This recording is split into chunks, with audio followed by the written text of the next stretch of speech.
Hello everyone, this is Dr. Anastasia Chopelas and another episode of Scientific Healing Radio. And today what I'm going to talk about are the 11 ways we connect with others that can either benefit us or cause us problems. You've probably heard me talk about relationships before, and relationships are really that important. They can not only affect your heart and your livelihood and how you feel about yourself, but they can also affect how much money you're earning, and it can affect your health, and it can affect where you live and what you decide to allow for yourself. And today what I'm going to talk about are the 11, it might even be 12 ways we connect to people energetically. And I'm going to mention many of the 14 processes that I use to clear all old relationships up. You know, the first thing that you have to know is every time you have a conversation with someone, it's just like right now, I am sharing my energy with you. So if you're having especially a one-on-one conversation with somebody, you are exchanging energy with them. If you hug them, you exchange energy. If you have sex with them, you're exchanging energy. If you share a meal with them, you are exchanging energy. Every interaction exchanges energy. So now you've got this pure, beautiful frequency, and they've got this pure, beautiful frequency, and now you start mixing them. And now at the end of the day, after you've encountered 20, 30, 40 people, you are now full of their frequency, and they're full of everybody else's frequency. So you can imagine that if you encounter a lot of people that have frequencies that are not compatible with yours, which is virtually everybody, right? So if you encounter all these people and you don't clean yourself up afterwards, you're going to eventually start to decline unless you do some energy hygiene. So let me start mentioning, besides conversations, things that happen to you when you encounter other people and you exchange energy with them.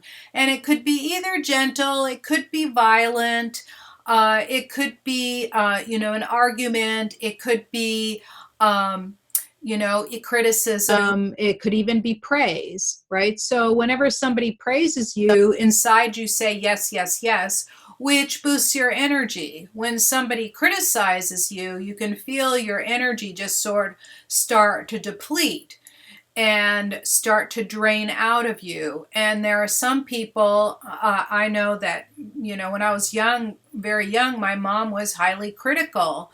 And that was the Greek way, right? So parents thought that the way to help their children was to constantly criticize them. Why? Because you're improving them. They didn't know how damaging those effects are. It has to be balanced. The criticism needs to be balanced with praise. And I remember when I was 30 is when I heard the first praise out of my mom's mouth. Now, that didn't mean that she didn't think the world of me. She did, because my sister eventually told me, every time mom's talking about you, she's always talking about you in the highest tones. So it's not that, it's just that she thought if she praised me that I would end up getting a very egotistical and have a big head. And that's not something, in the Greek way for women is to be modest and not to show off and not to be big. Even though people like Melina Mercouri, who was one of the early Greek, right? She was bigger than life, right? So there are all these different ways we interact with people. So the first thing that happens is that when you encounter a painful situation, your spirit, which is supposed to animate your entire body from head to toe, it starts receding out of parts of you. So what happens is that your body becomes disembodied. Right? So disembodied completely is when your spirit completely leaves the body and the line is severed between the spirit and the body, and that's death. So that's a disembodied spirit and a dispirited body, right? So What you don't, that's not what you want to happen. What you want to happen is that the center of your spirit is aligned with your heart, right? So the heart of your spirit is aligned with the heart of your body. And a good way to do that, so I'll just get you started in getting yourself re-embodied, is to take a deep breath and breathe all the way down into your belly button. And when you're doing that, straighten your shoulders back, open the heart area, open it nice and full, because when you close it down, this is the fear response. It lowers your frequency, it raises your cortisol and all that. And when you stand up straight, you're feeling confident. So your body and your emotions match, right? So if you start smiling, you don't feel very good, and you start smiling, you're going to feel better, because the hormones and the neurotransmitters and everything will shift in a positive direction. So now that we're breathing deep and imagining that all your energy is going to your fingers and toes, let's talk about some of the other things that happen. So when you have been around somebody that's highly critical, or somebody that might even spanked you when you were younger, that emotional charge in the places where you were touched or slapped, which, I got when I was little. We got the wooden spoon across our rear ends. That was really common. And there's even a Greek expression, you're going to eat a stick, meaning you're going to get, a stick across your butt, right? So, so this emotional charge on your body, wherever that damage has happened, is that it stays for a very long time. And that very long time, the energy recedes out of that area. And when a person that can see energy reads it, it reads as dark. It could have even been a bicycle accident where you fell and hit your head, or it could have been a time you were in a car accident and you bumped into your knees. Or it could be a time that you fell down. Like I fell down once when I was running, and I put my arms out and I ended up bruised and sore everywhere. I had a really bruised chin and scraped up body. So your body will perceive that as violence, and it will start to turn those areas dark. And a lot of people, if it's not another person involved, if it's just you, if it's not another person involved, it's relatively easy to heal. But when there's another person involved, especially if somebody has been in an abusive relationship, whether they were physically abusive or not, there'll be lots of areas that are dark. So we have to brighten those back up again. And I mentioned that energy exchange. So one of the things that I do with energy exchange is that I pull back all the energy that you've left everywhere. And in shamanic terms is called a soul retrieval. But really what it is recalling all of the places you left energy. Right? You went to the store and you gave your money out. You had a fair exchange. You got food instead, or clothing, or whatever. But let's say you've had a conversation with somebody. So a lot of my friends and acquaintances are business owners, and one of them, she did phone calls all day long. And by the end of the day, she would drag herself home and not be able to enjoy her children or her grandchildren or even her time at home.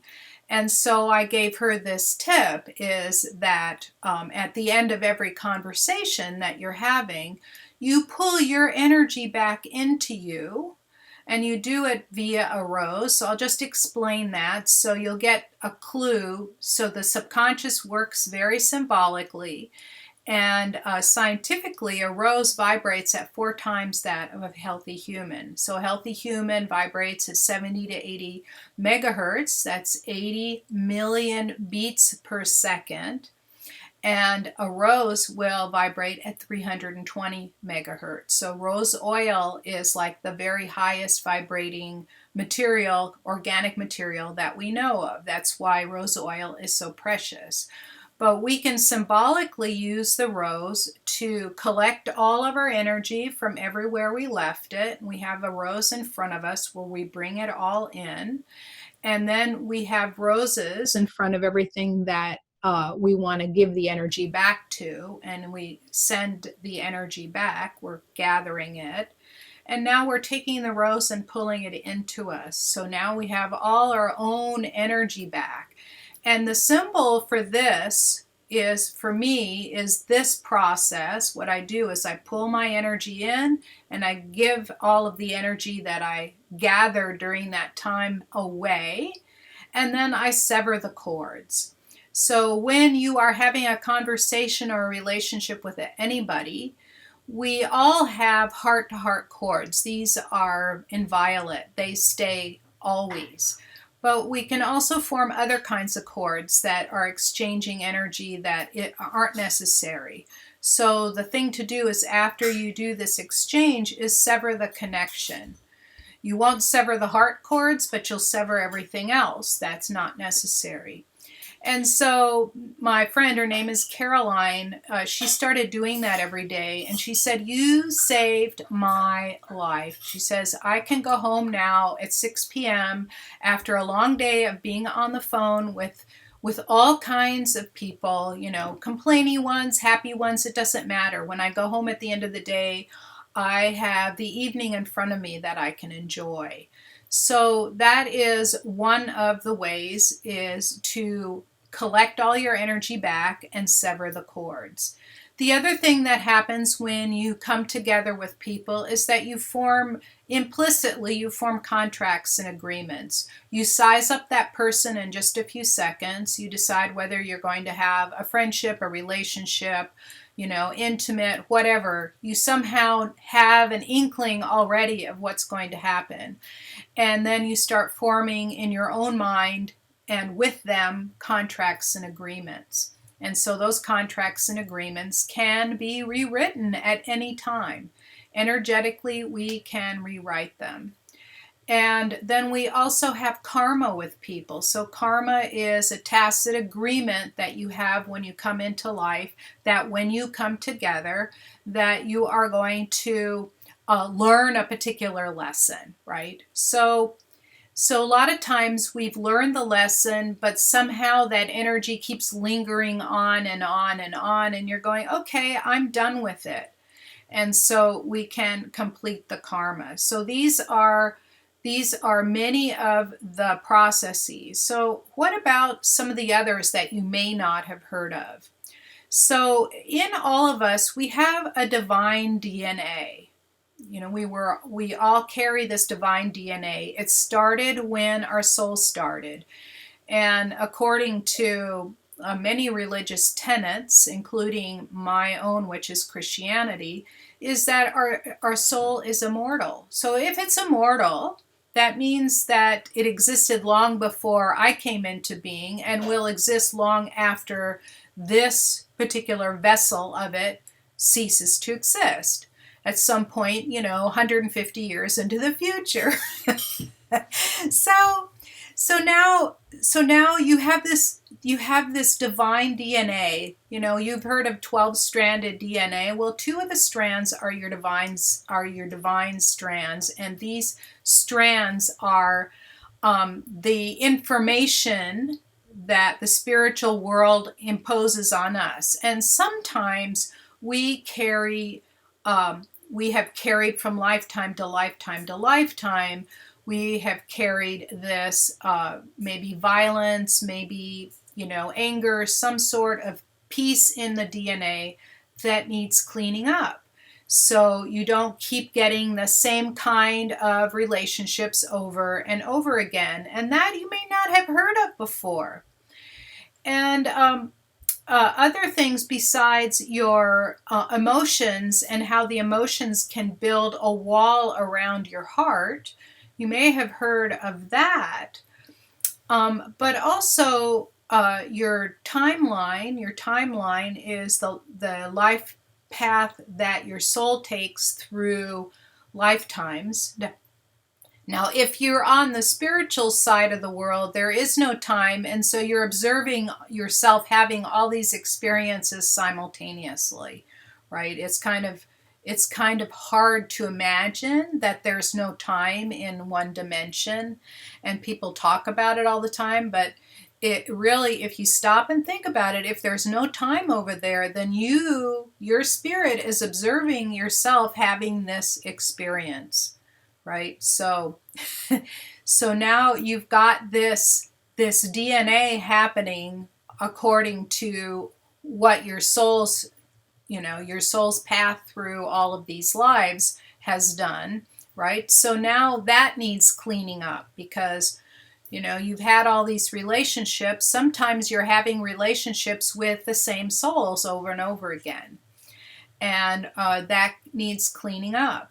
But we also, our DNA will carry, so DNA is like a computer chip. It's programmable. We know that. It's called epigenetics. Look it up. It's a real science. It's relatively new, about 15, 20, 30 years old at most. But we've noticed that the DNA shifts according to your behavior. So, for example, if you treat your body not very well, like you drink, you smoke, do drugs, eat fast food all the time, crappy food, your DNA will shift to giving you high cholesterol, high blood pressure, obesity, high blood sugar, and so on. So it kills you off quickly because you're giving the message to your cells, I want to die, not I want to live. And so by the same token, if you keep ending up in violent relationships over and over again, your epigenetic imprint on you will be to attract violence into your life because it seems like you want the violence. And so by rewriting that, for example, I did that with one of my clients who was angry at her father for 40 years.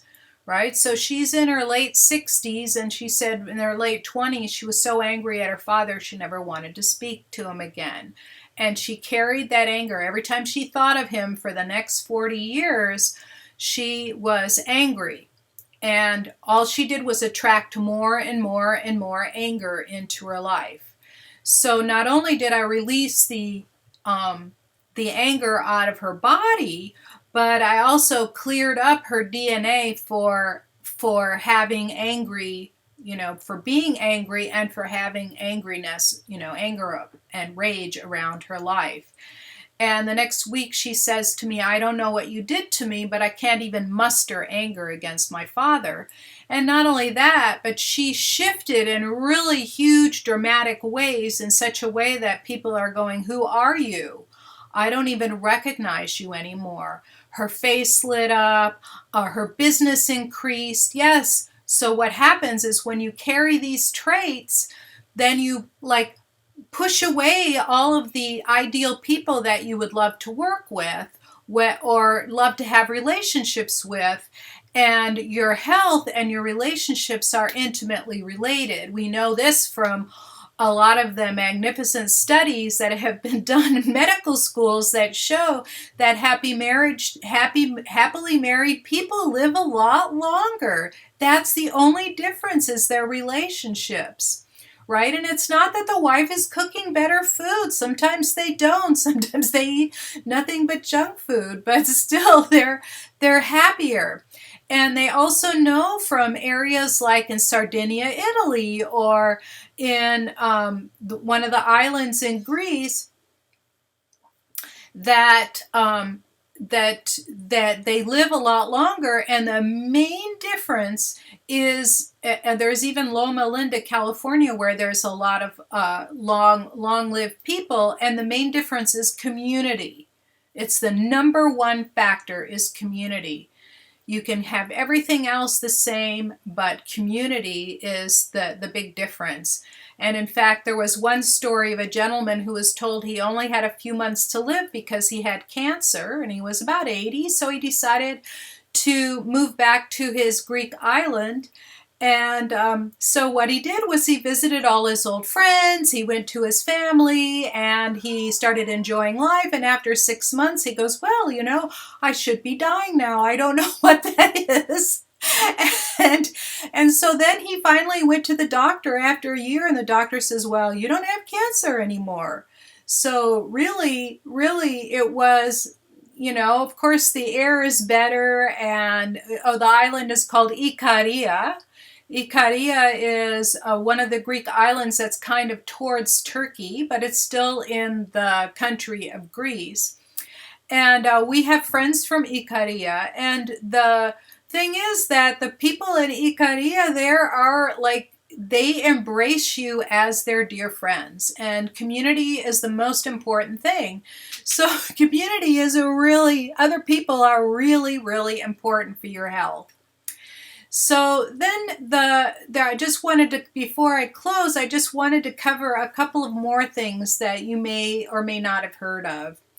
And that is in restoring the energy body. So what'll happen is, you may not know that some of the chakras or energy portals can get completely shut down, or even their vertices broken off, so you cannot be fed in those areas.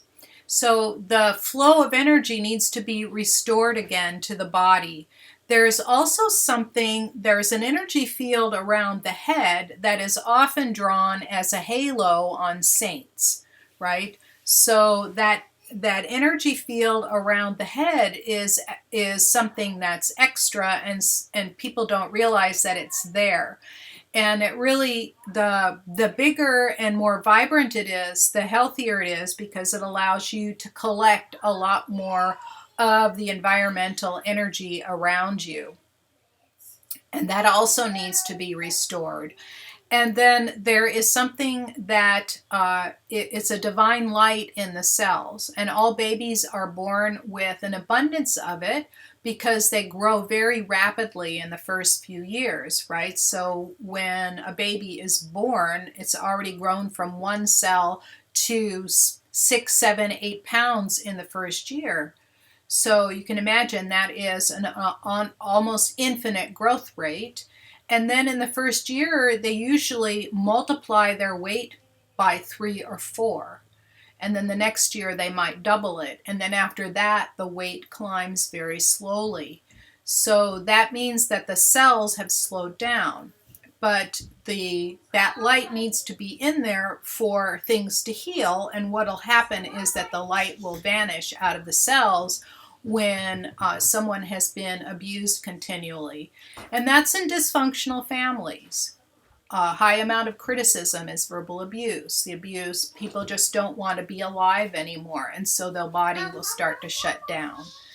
So let's see. And the light in all cells. Oh, and the last thing is something called your life force, right? So the average person loses about, after the age of 40, loses about 10 to 15% of their life force as they age. And so by the time someone is 60, their life force at 60% is about what you would normally expect from a healthy person. And by the time they've reached 80, their life force will be between 30 and 40%. So what is life force? The life force is how well your spirit is attached to the body. And the healthier your body, the more your spirit wants to stay in it. Like some people that are in accidents, what'll happen is that their spirit will shoot out of their body, look back at it, and decide it's too broken to climb back in. And sometimes people die and they don't understand why, right? But so it's that life force that's really important. And there is a process that I use to reattach the spirit to the body, lock it in, and raise the life force. And that is totally essential. When I was working on a comatose patient, his life force was under 10%, which means death was imminent. What'll happen with somebody like that is, I brought this person back to life, even though the doctors all said he wouldn't live, by raising his life force 2 to 3 times a day. and he woke up 3 weeks later perfectly fine. So what'll happen is if I encounter somebody who is 60 years old but has a 20% life force, is to keep them on the planet, raise their life force back up. And so I regularly check mine, and it's usually over 90% because I'm not going anywhere anytime soon.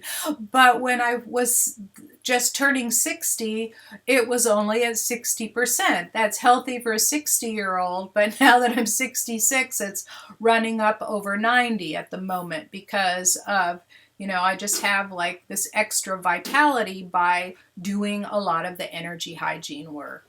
So that's all for today. Thank you so much for listening. Please share this with your friends. Be sure to subscribe to my channel, and I will see you same time, same place next week.